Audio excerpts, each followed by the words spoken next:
I'm Donovan. And I'm Tara. And this is The Hair Game.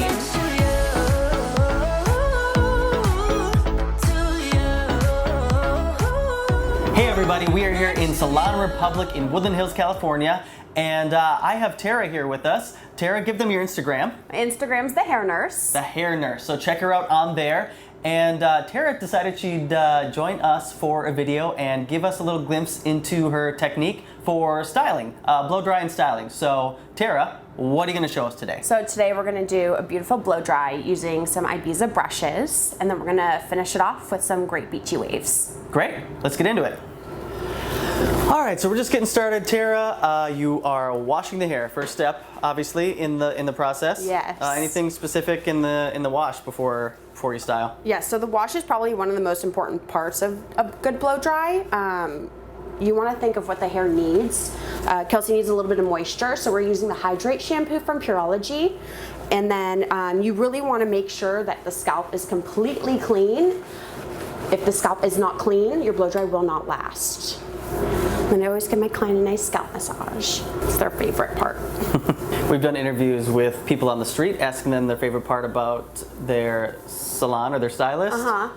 Guess what they said? The scalp massage. Yep. Getting their hair washed. A good finger game is what one of the guys Yes. said. How do you choose what size or type of brush when you're gonna style? So depending on the length and thickness of the hair and what kind of texture that the hair has is gonna help me decide what kind of brush I'm gonna use. Okay. If I want something for a smoother blow dry or someone that has curlier, frizzier hair, I'm gonna go with like a boar brush like this one from Ibiza. This one is a EX3, it's my favorite. If someone wants more of like a bouncy, full, voluminous blow dry, I go ahead and use more of like a metal brush. Okay. And so Kelsey, our model here, has what type of hair? She has more of a frizzy, like puffy hair. Okay. But it's still straight. So we still want to smooth it out really nice. And then we're going to go in and add in that texture that she likes. What you want to talk about? Ready? Yeah. It's important to think if the client wants volume or if they want like a smoother, flatter finish. If they want a smoother, flatter finish, maybe even flat ironed, or they just have a lot of hair, I'll go ahead and section off their part. Otherwise, I section off a mohawk to give them a nice natural looking lift, and then their hair will split naturally where their hair wants to part. Okay, another thing. Hold on, can we call it, all right, hold on. Tara's got another tip, so I'm gonna call it Tara's Tips. Tara's Tips. Tara's Tips. I always rough dry the hair before sectioning. You want to ensure that you're getting the root to go in the direction that you want, but you still want to leave the ends pretty damp because they dry the fastest. So we're going to rough dry everything about 30%. That way it's going to be faster for us to blow dry. Life was dull until you came. I was breathless. All right, so you put in a few products in the hair before you started the blow dry, right? Yes. So a couple of my favorite products is a great leave-in conditioner that's going to have heat protection. I like to use the Pureology one, which is this one here. My favorite cocktail right now is Olaplex number 6 and 7. I like that you call it a cocktail. That's yes. nice. Like you're a mixologist, but for hair. Absolutely. And then my other favorite is, this is my lifesaver. It's KMS Quick Blow Dry Spray. It's going to help your blow dry speed up about 50%. And it has heat protection, and it's going to add tons of shine and help smooth it out too. Ready? Sure. So as far as sectioning goes, I like to figure out where their parting is. So Kelsey parts just off center on the left side. So I'm going to make sure that I include that in our mohawk section. Another thing that I like to do is I want to make sure that the ends are tucked into the hair so they ensure that they're going to stay moist throughout the full blow dry till I get to that section. I always start in the front, so I'll do her fringe and the sides first, and then I'm going to work from the nape up and then finish the top of the mohawk section. That way there's no wet hair that's going to be touching dry hair, so it won't frizz out or re-wet any of the sections that we've already blow dried. Tara has moved on. We are officially starting the blow dry. Now, what brush did you use, Tara? So I chose the Ibiza, the EX3. Okay, your favorite. My favorite. Kelsey's hair tends to push forward, so it likes to come in, and she absolutely hates it. So we're gonna do everything we can to make it go backwards or flip away from her face, so to say. Keep my hands away. I was speechless when we first met. Yeah, you took the pain away. Didn't mind my scars, then my broken heart. Is that the crown? This is the crown. I'm trying to See, get this out I've of the learned a way, few though. things in these videos, Tara.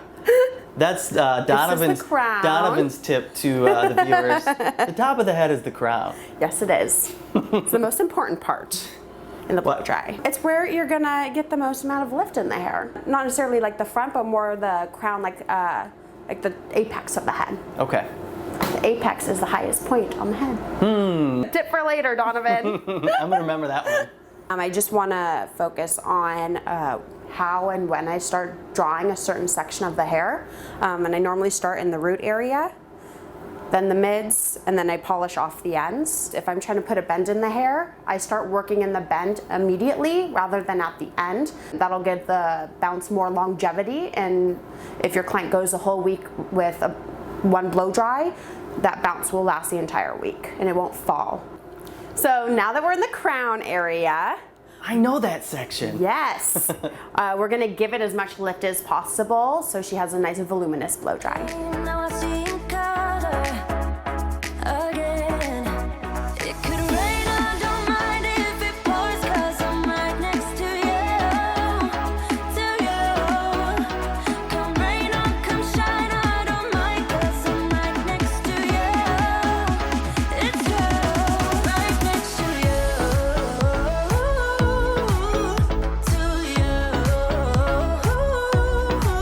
next to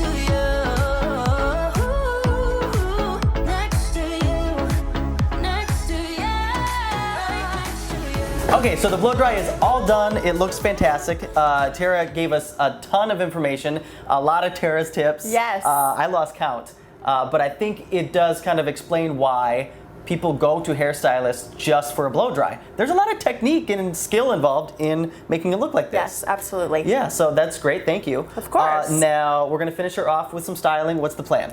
We're gonna do some awesome beachy waves. It helps her hair last a couple extra days. So I always like to start in the front when I'm styling the hair. That way the client can see what's happening in the mirror.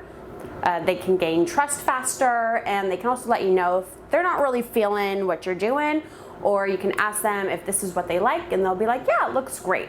So I'm using a 1 1/4 inch Hot Tools Marcel. So what I like to do is I do a classic curl, I twist it out and pull the ends through her hair.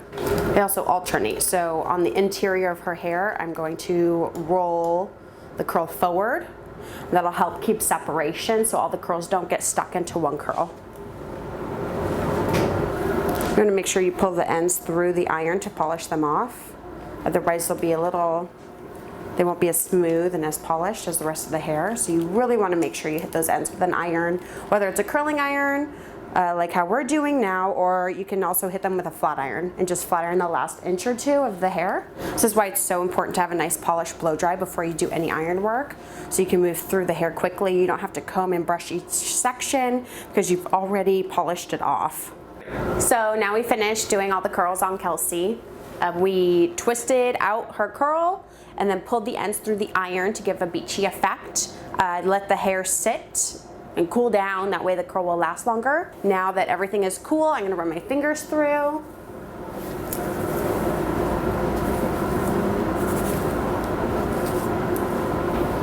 Now she has a look that'll last her about 4 to 5 days.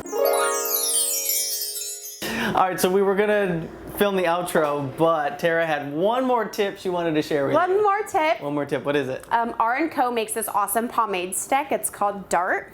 Okay. And a lot of the times what happens is because I blow dry the mohawk part up, you'll get a bunch of little flyaways on the top.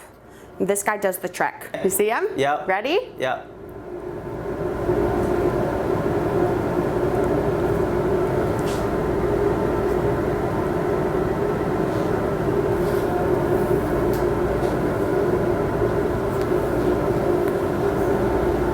Better? That. Isn't that amazing? You keep it in your purse too. That's actually a really good product for like finishing the hair before the photos, right? Yes, to catch those little flyaways when you're going to be that up close. Yeah, if you're doing like editorial stuff too. A great tip, Tara's tip. Tara's tip. Ta-da! We are all done. It looks amazing. Thank Kelsey, what do you think? I love it. I do too. I think it looks fantastic. Looks awesome. Tara, give them a quick rundown again, the whole process. What did you do? Of course. So we did a nice smooth blow dry with our Ibiza brushes. We finished her off with some great beachy waves. I did a 1 1/4 inch iron. We used some heat protection, some leave-in detangler, some Olaplex.